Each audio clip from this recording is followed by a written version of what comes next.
اللہ تعالیٰ نے قرآن حکیم میں ارشاد فرمایا کہ افحسبتم انما خلقناکم عبثا وانکم الینا لا ترجعون، فرمایا کیا تم یہ گمان کرتے ہو کہ ہم نے تمہیں بیکار پیدا کیا، اور کیا تم یہ سمجھتے ہو کہ تمہیں پلٹ کر ہماری طرف نہیں آنا؟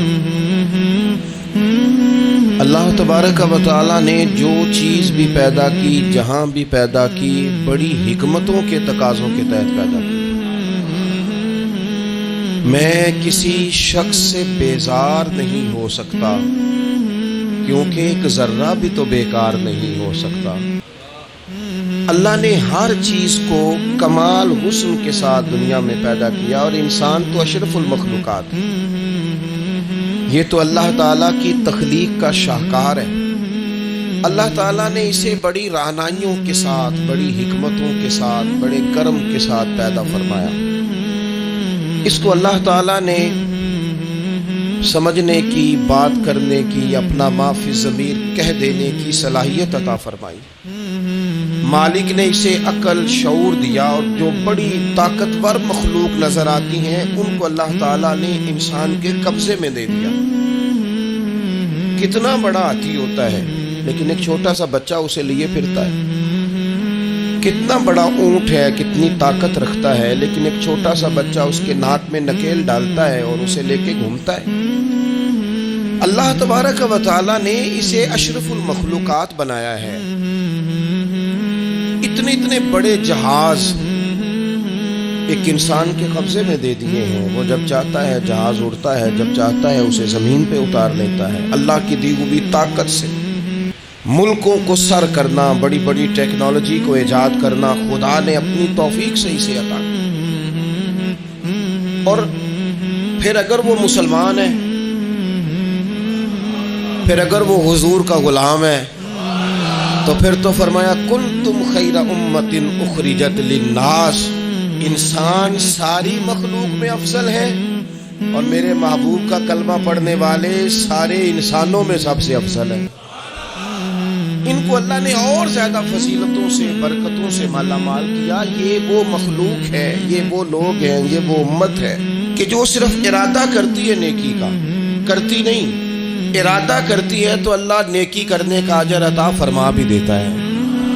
یہ ابھی پلان کرتی ہے کہ میں یہ کام کروں گا تو رب اس کا ثواب شروع بھی فرما دیتا ہے، لیکن پتہ نہیں کیا ہو گیا ہے لوگوں کو، نیکی کے ارادے کرنے چھوڑتے جا رہے ہیں، نیکی کی منصوبہ بندی کرنی چھوڑ دی ہے، خیر کے لیے پلان کرنا ہی چھوڑ دیا ہے۔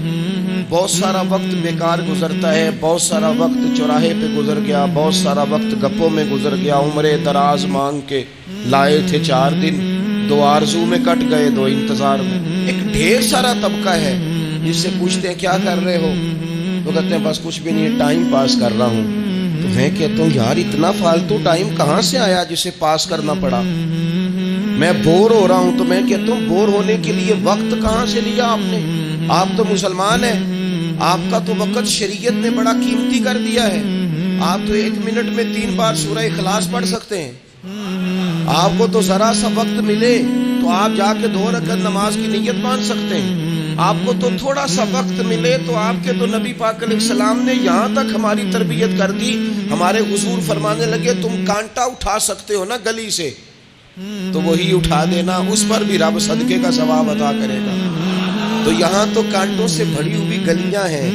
میرے نبی پاک نے تو فرمایا تھا کسی مومن کو بس خوش کر دینا، وہ چاہے لمحے کے لیے ہی ہو، اس کے دل میں راحت ڈال دینا، اسے تسلی دے دینا، روتے ہوئے آنکھیں آنسو پوچھ دینا، اس کو کہہ دینا میں تیرے ساتھ ہوں۔ فرمایا مومن کے دل میں تم نے خوشی داخل کر دی تو 60 سال نفل پڑھنے سے اللہ تمہیں زیادہ ثواب عطا کر دے گا۔ یہ فارغ بیٹھنے کا وقت کہاں سے آیا؟ یہ بور ہونے کا ٹائم کہاں سے آیا؟ ہم نے اپنے آپ کو بیکار کر لیا، اور رب نے نہیں بیکار پیدا کیا، ہم نے بیکار کر لیا۔ ہم نے اپنے آپ کو زنگ لگا لیا۔ ملت کا وہ جوان جس کو چاہیے تھا کہ وہ خاندان کے 20 50 60 لوگوں کو لے کر چلتا، کفالت کرتا، نمائندگی کرتا، آگے بڑھ کے کہتا میں ہوں نا، گھبرانا نہ، وہ نوجوان خود دکھ سناتا ہے رو رو کے، وہ مجبوریاں سناتا ہے، وہ کچی کچی باتیں کرتا ہے. وہ کہتا ہے مجھے کالا جادو ہو گیا ہے. وہ کہتا ہے فلانے کی نظر لگ گئی ہے. وہ کہتا ہے چچا نے آگے نہیں جانے دیا. وہ کہتا ہے میں ابا جی نے صحیح تقسیم نہیں کی تو میں پیچھے رہ گیا. اتنی کمزور بات کرے گا. اور وہ مسلمان اپنی صلاحیت کو پہچانے. حضرت سعدی شیرازی کے پاس ایک شخص نے بیٹھ کے اپنے دوستوں کی غلطیاں گنوانی شروع کر دی. ان میں یہ بھی غلطی ہے, یہ بھی غلطی ہے, یہ بھی غلطی ہے, یہ بھی غلطی ہے, یہ بھی غلطی ہے. تو حضرت سعدی ہنس پڑے, فرمانے لگے اور یاد رکھ تیرے سجن بڑے ہی برے ہیں, اور پانی بڑا بھی گندا ہو نا تو آگ بجھانے کے کام پھر بھی آ جایا کرتا ہے. تو کوئی تو خوبی ان میں تلاش کر لینا. پانی بڑا بھی گدلا ہو تو آگ تو بجھاتا ہے کہ نہیں بجھاتا. وہ ہمارے ایک دوست کہا کرتے ہیں کہ ایک صاحب تھے, ان کو نا بڑے قیمتی جوتے کا ایک پیر مل گیا کہیں سے گرا ہوا. انہوں نے وہ قیمتی پاؤں جوتے کا گرا ہوا اٹھایا اور وہ بندہ تلاش کرنے لگے کس کا گرا ہے. دیر تک وہ ڈھونڈتے رہے ایک پاؤں کس کا ہے. تھوڑی دیر کے بعد انہیں دوسرا پاؤں بھی مل گیا. پھر انہوں نے بندہ ڈھونڈنا بند کر دیا. انہوں نے کہا اب دونوں ہو گئے ہیں, اب یہ کام آئے گا, لہذا انہوں نے بند کر دیا.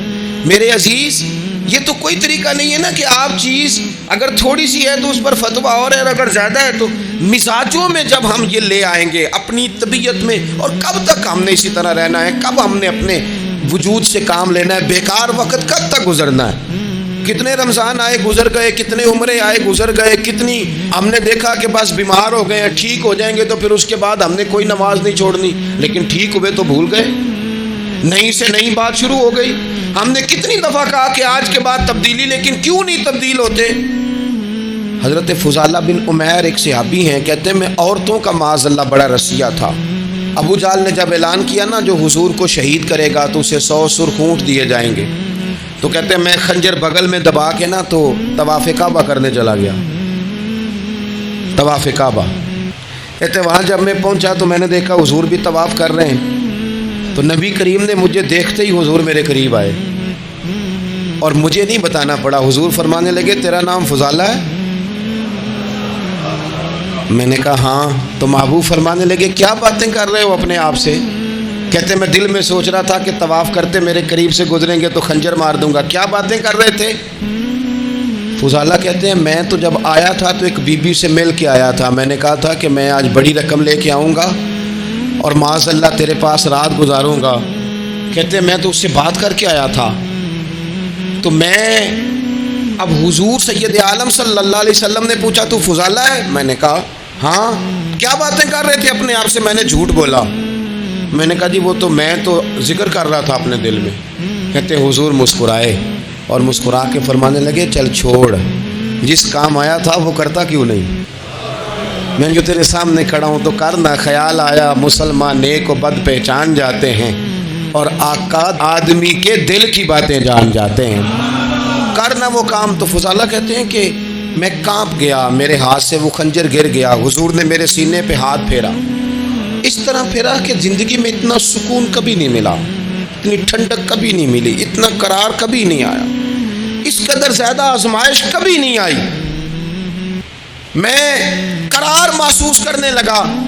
کہتے ہیں حضور فرمانے لگے کیا وہ وقت نہیں آیا کہ تو کلمہ پڑھ جائے؟ کہتے ہیں میں نے فوراً کہا حضور آ گیا ہے وقت, پڑھائیں مجھے کلمہ.